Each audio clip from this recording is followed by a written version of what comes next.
નમસ્તે વિદ્યાર્થી મિત્રો,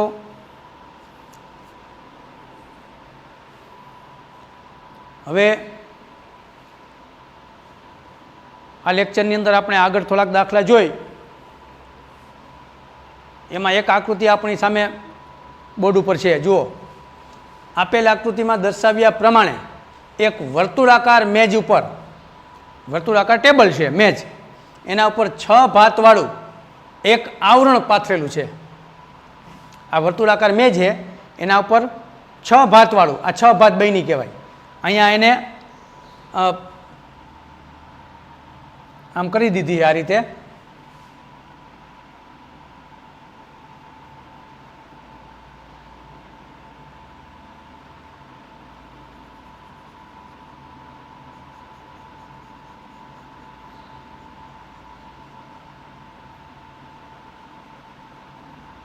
આ 6 ભાત છે, 1 2 3 4 5 ને 6. તો 6 ભાતવાળું આવરણ આખે આખું પાથરું છે. એટલે આની અંદર છે, આખે આખું પાથરેલું જ છે. આની અંદર જો આવરણની ત્રિજ્યા 28 સેમી હોય, આવરણની ત્રિજ્યા, એટલે હવે આપણે આને આકૃતિ આટલી જ આપી છે, પણ એમાંથી તમે આ ષટકોણ કાપી લ્યો. 6 બાજુ વાળો હોય ને શું આપણે કહી? ષટકોણ. 1 2 3 4 5 ને 6 બાજુ, આ અલગ આપણે કાપી નાખ્યો ષટકોણ. તો આમાંથી આપણે આ ષટકોણ દૂર કરી નાખીએ એટલે આવો આકાર થાય. વાસ્તવમાં જે ત્રિજ્યા છે એ આવડી આ જ છે. આ લેખો તોય ભલે, આ બધી હરખી જ છે. આ બાજુ કયો કે આ બાજુ કયો કે આવડી આ કયો, બધા માટે સરખી જ છે. તો પહેલાં તો આપણે આવરણની ત્રિજ્યા 28 સેમી બનશે.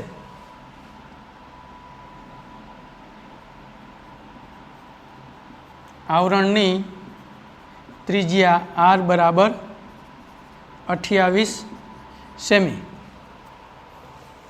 આવરણની ત્રિજ્યા 28 સેમી લઈ તો આ આખે આખું વર્તુળાકાર આવરણ છે પાથરેલું છે એ.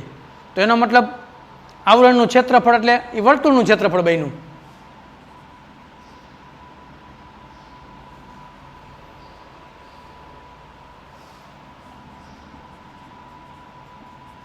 વર્તુળાકાર આવરણનું ક્ષેત્રફળ પાય r વર્ગ 22/7 ગુણ્યા r એટલે 28 ગુણ્યા 28, 7 ચોક 28, 22 ચોકું 88 ગુણ્યા 28, આ બેનો ગુણાકાર.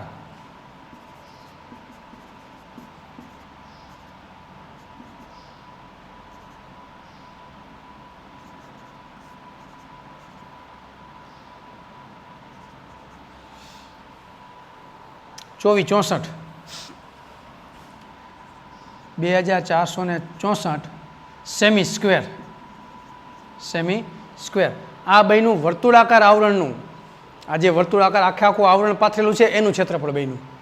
હવે એમ કીધું હે કે જો આ આવરણની ત્રિજ્યા 28 સેમી હોય તો રૂપિયા 0.35 પ્રતિ સેમી વર્ગના દરે, એટલે કે 0.35 પ્રતિ સેમી સ્ક્વેર એટલે 1 સેમી સ્ક્વેરનો ભાવ 0.35 રૂપિયા. 0.35 રૂપિયા એ 1 સેમી સ્ક્વેરનો. તો ડિઝાઇન બનાવવાનો ખર્ચ શોધવાનો છે. આ જે ડિઝાઇન બનાવી ષટકોણની, એનો ખર્ચ આપણે શોધવો છે.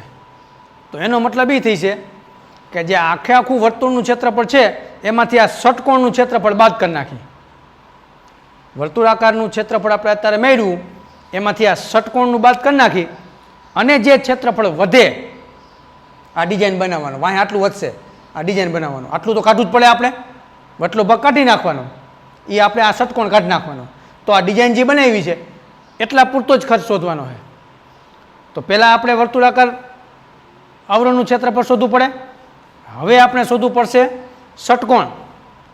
તમે નામ આપો તોય ભલે, ABCDEF નામ આપી દે આપણે, ABCD E અને F, બરાબર. તો હવે લખશું ષટકોણ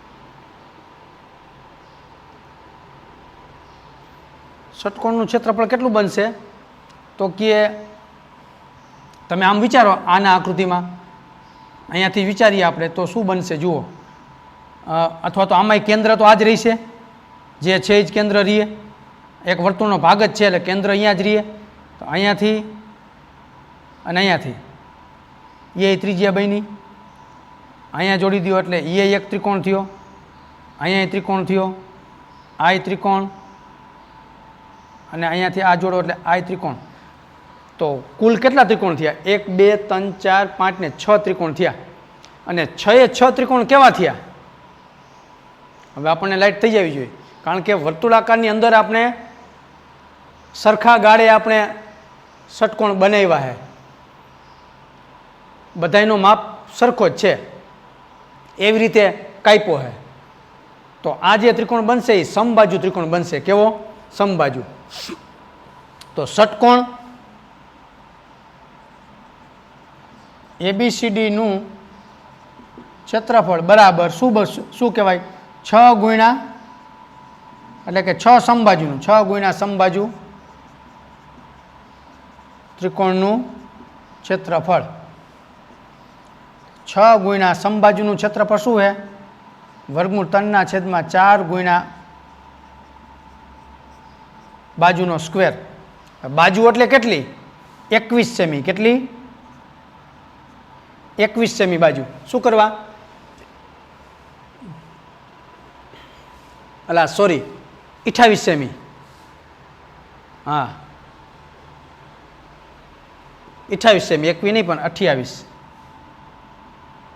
જેટલી ત્રિજ્યા એટલી જ બાજુની લંબાઈ સમબાજુ ત્રિકોણ માટે જેટલી ત્રિજ્યા હોય વર્તુળમાં એ જ બાજુની લંબાઈ બને એટલે ત્રિજ્યા 28 સેમી છે તો બાજુનું માપ કેટલું થઈ છે 6 ગુણ્યા વર્ગમૂળ 3/4 ગુણ્યા બાજુ એટલે વર્ગમૂળ 3 ની કિંમત મૂકી દઈ 1.7 છેદમાં 4 ગુણ્યા બાજુ એટલે 28 ગુણ્યા 28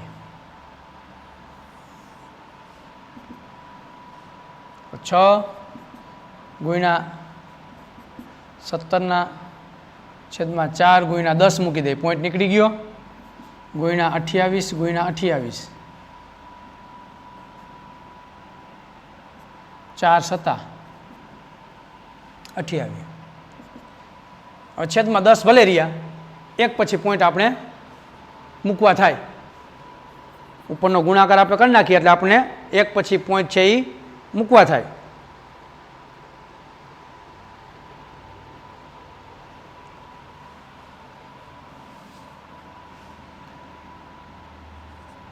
$19,992 એમાં 10 છે એટલે એક પછી પોઈન્ટ 1999.2 સેમી સ્ક્વેર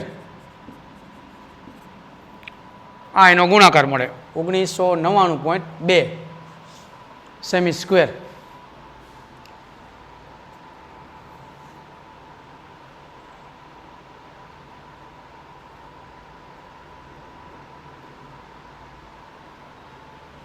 હવે આપણે ડિઝાઇન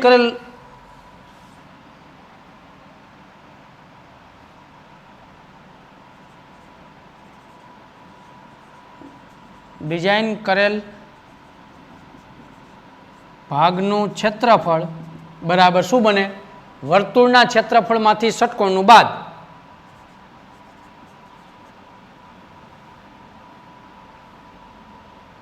વર્તુળાકાર આવરણનું ક્ષેત્રફળ માઇનસ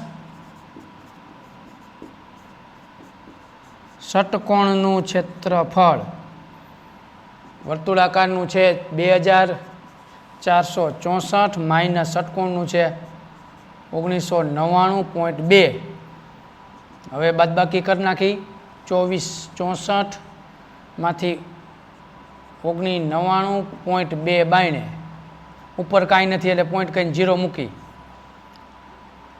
અહીંયા 3 10 8 અહીંયા 5 10 13માંથી 9 જાય તો 4 3 10 15માંથી 9 જાય તો 6 હવે 23 19 જાય એટલે 19 20 ને 4 અહીંયા પોઈન્ટ હે 464.8 464.8 સેમી સ્ક્વેર. હવે 464.8 સેમી સ્ક્વેર આપણને ડિઝાઇન કરેલ ભાગનું ક્ષેત્રફળ મળ્યું. ડિઝાઇન કરેલ ભાગનું ક્ષેત્રફળ કેટલું મળ્યું? 464.8 સેમી સ્ક્વેર. હવે રકમમાં જુઓ, રૂપિયા 0.35 પ્રતિ સેમી સ્ક્વેરના દરે ડિઝાઇન બનાવવાનો ખર્ચ શોધવો હોય તો આપણે શું આ 83 શું મૂકવાનું થાય? 1 સેમી સ્ક્વેર ડિઝાઇન કરવાનો ખર્ચ બરાબર રૂપિયા 35 માટે 464.8 સેમી સ્ક્વેરનો ખર્ચ કેટલો? હવે આપણે કરી શકીએ.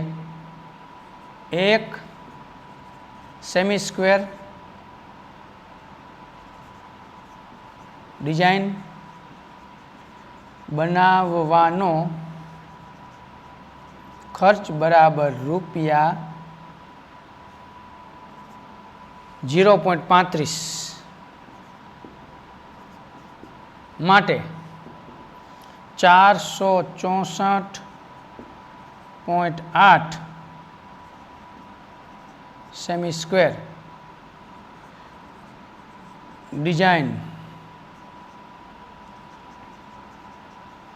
બનાવવાનો ખર્ચ બરાબર પ્રશ્નાર્થ ચિહ્ન મૂકો એટલે આ અને આ એ બેનો શું થઈ જાય? ગુણાકાર. પહેલી રકમ હોય પહેલું પદ એ છેદમાં આવે, છેદમાં 1 છે એટલે કાંઈ આવશે નહીં. માટે 400 ને અથવા બરાબર મૂકશું 464.8 ગુણ્યા 0.35. ચાલો આ બેનો ગુણાકાર સીધો જવાબ મૂકી દે 464.8 ગુણ્યા 0.35.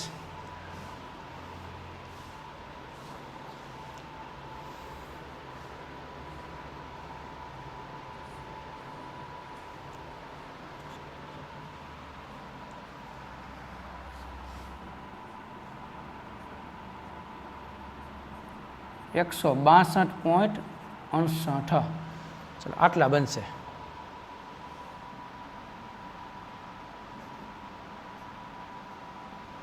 $162.68 રૂપિયાનો ડિઝાઇન બનાવવા માટેનો કુલ ખર્ચ $162.68 થશે. તો આ રીતે પહેલાં આપણે આખું વર્તુળાકાર મેજ ઉપર જે પાથરણું પાથર્યું હતું એનું ક્ષેત્રફળ શોધ્યું. એમાંથી એને ષટકોણ આવી ડિઝાઇન બનાવી છે. એ ડિઝાઇનને આપણે કાપી લીધું એટલે આ વચ્ચેનો ભાગ કપાઈ ગયો એટલે એ આવડો આ અલગ આપણે બતાવ્યું. વાંયા વૈધું જો આટલું જ એ આપણે ડિઝાઇનનો જ ખર્ચ શોધવાનો છે. તો ડિઝાઇનનો ખર્ચ શોધવા માટે ડિઝાઇન કરેલ ભાગનું ક્ષેત્રફળ શોધવું પડે.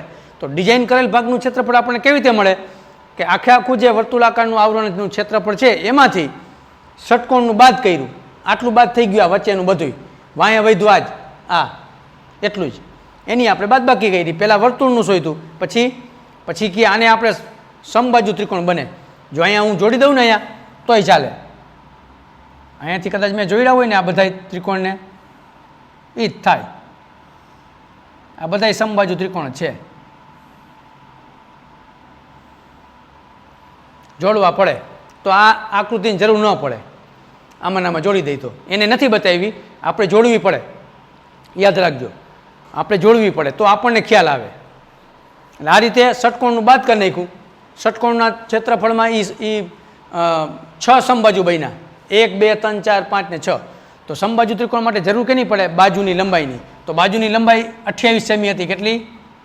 28 સેમી, કારણ કે ત્રિજ્યા 28 છે એટલે તો 28 સેમી હતી. સમબાજુમાં હંમેશા બાજુની જરૂર પડે. તો એ આપણે 6 સમબાજુ હતા એટલે 6 ગુણ્યા સમબાજુ ત્રિકોણનું ક્ષેત્રફળ 6 ગુણ્યા સૂત્ર છે વર્ગમૂળ 3/4 ગુણ્યા બાજુનો વર્ગ. આ સૂત્ર છે, ખાસ યાદ રાખજો. પછી એની કિંમત મૂકીમાં વર્ગમૂળ 3ની જગ્યાએ કીધું તું 1.7 લેવાના. 1.7 મૂક્યા આપણે અને બાજુ તરીકે 28 મૂક્યા. સાદુરૂપ આપ્યું તો આપણે 1999.2 મળ્યા. હવે એ આ વર્તુળાકાર આવરણમાંથી આ બાદ કરવું પડે એટલે આપણે ડિઝાઇન કરેલ ભાગનું મળે. તો ડિઝાઇન કરેલ ભાગનું ક્ષેત્રફળ એટલે વર્તુળાકાર આવરણનું ક્ષેત્રફળ માઇનસ ષટકોણનું ક્ષેત્રફળ એ આપણને મળ્યું 464.8. હવે આપણે કીધું કે 1 સેમી સ્ક્વેર ડિઝાઇન બનાવવાનો ખર્ચ રૂપિયા 0.35 માટે 464.8 સેમી સ્ક્વેર ડિઝાઇન બનાવવાનો ખર્ચ કેટલો? તો આ 0.35 ગુણ્યા 464.8 એટલે રૂપિયા 162.68 થાય. તો આ દાખલામાં ખાલી આ સાદી આકૃતિ જ આપી હતી, એમાં આપણે વચ્ચે જોડી દઈ બધા વ્યાસ જ કેન્દ્રમાંથી પસાર કરી દો એટલે 6 ત્રિકોણ જ બની જાય. એ આપણને એટલી સૂઝ આપણે વિચારવાની છે. બધામાં કમ્પ્લીટલી આકૃતિ ન હોય એમાં આપણે આકૃતિને થોડોક આપણે આપણી રીતે આપવો પડે તો જ આ દાખલો આપણે સમજી શકીએ. જો આમાં દોર નાખ્યા હોય તો આની જરૂર ન પડે, યાદ રાખજો.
એક દાખલો આપણે જોઈ લઈએ. 4 સેમી ત્રિજ્યાવાળા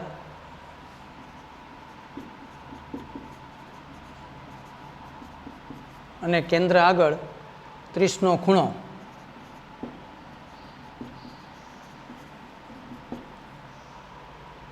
બનાવતા વર્તુળના વૃત્તાંશનું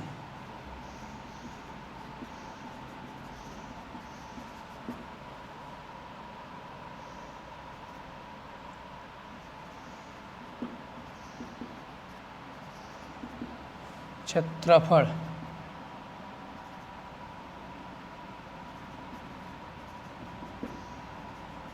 શોધો. પછી એમ કીધું છે કે ગુરુ વૃત્તાંશનું ક્ષેત્રફળ પણ શોધો. લ્યો 4 સેમી ત્રિજ્યાવાળું અને કેન્દ્ર આગળ 30નો ખૂણો બનાવતા વર્તુળના વૃત્તાંશનું ક્ષેત્રફળ શોધો અને ગુરુ વૃત્તાંશનું ક્ષેત્રફળ પણ શોધો.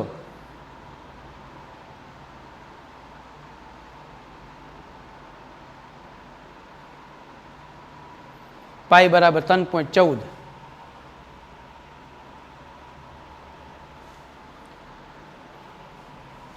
કાઉન્સમાં કીધું છે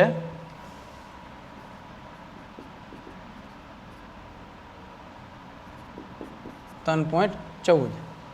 હવે સિમ્પલી થઈ જાય. આ વર્તુળ છે, આ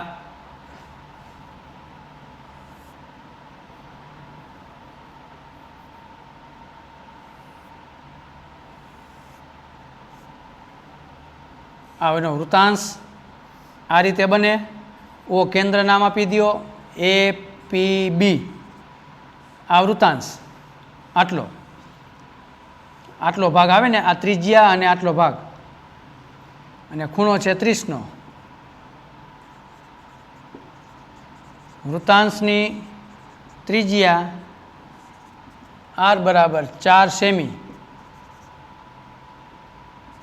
પછી વૃતાંશનો ખૂણો થીટા બરાબર 30.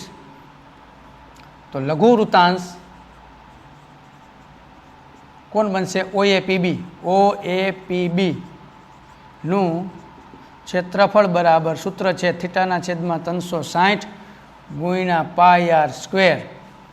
થીટા એટલે 30ના છેદમાં 360 ગુણ્યા પાઈ એટલે 3.14 લેવાના છે.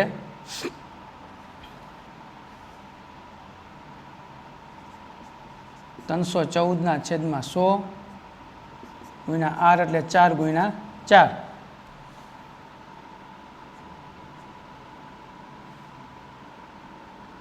ત્રણ અને અહીંયા 12, પછી 4 તેરી 12.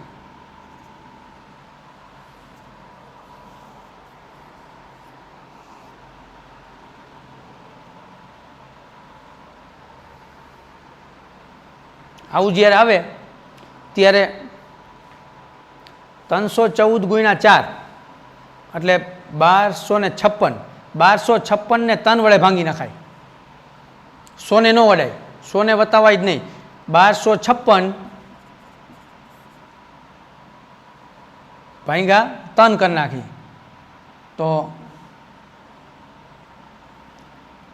3 ચોકું 12, 0 0 પર 5, 4 એકું એટલે 3 એકું 3, 2 વધ્યા 6, 3 અઠા 24, 2 વધ્યા .20, 3 છક 18, 2 પોઈન્ટ પછી એક જ આંકડો લ્યો તો કાંઈ વાંધો નહીં. હાલો, તો કેટલા થયા? હવે જે છેદમાં 100 મૂકવા છે, કારણ કે પાછા આપણે 3 વડે ભાંગ્યા છે. હજી નીચે જે છેદમાં 100 છે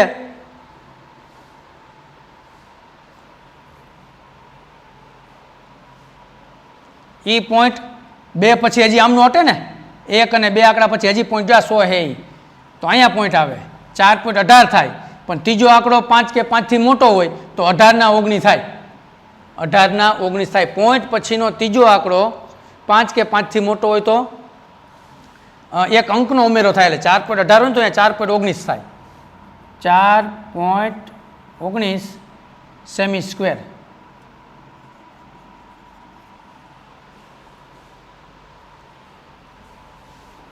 આ થયું લઘુ વૃતાંશનું ક્ષેત્રફળ.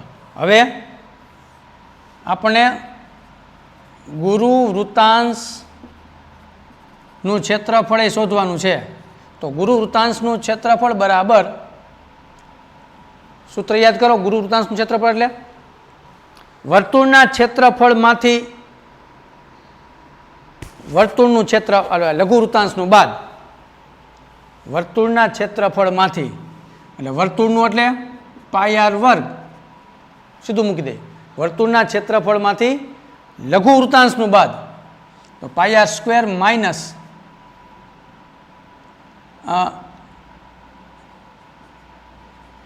સૂત્ર જ મૂકી દે, લઘુ વૃતાંશ નું ક્ષેત્રફળ.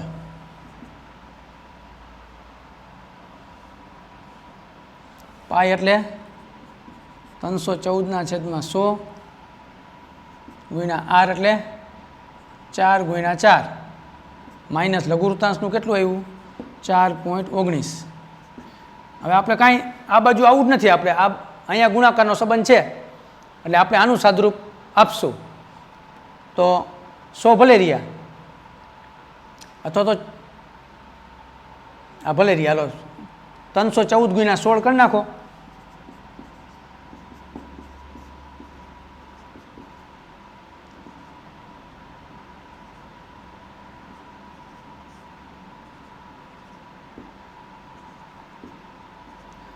$5024 છેદમાં 100 है એટલે 50.24 50.24 સેમી સ્ક્વેર.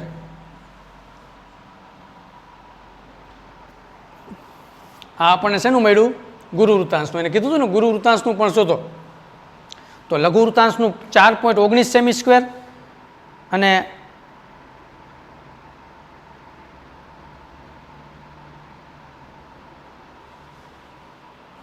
ના હજી આપણે આવશે ને. હા 50.24 છે ને માઇનસ 4.19 4.19. ચાલો આની બાદબાકી કરીએ. 50.24 માંથી 4.19 બાદ પોઈન્ટ એટલે પોઈન્ટ આવવો જોઈએ.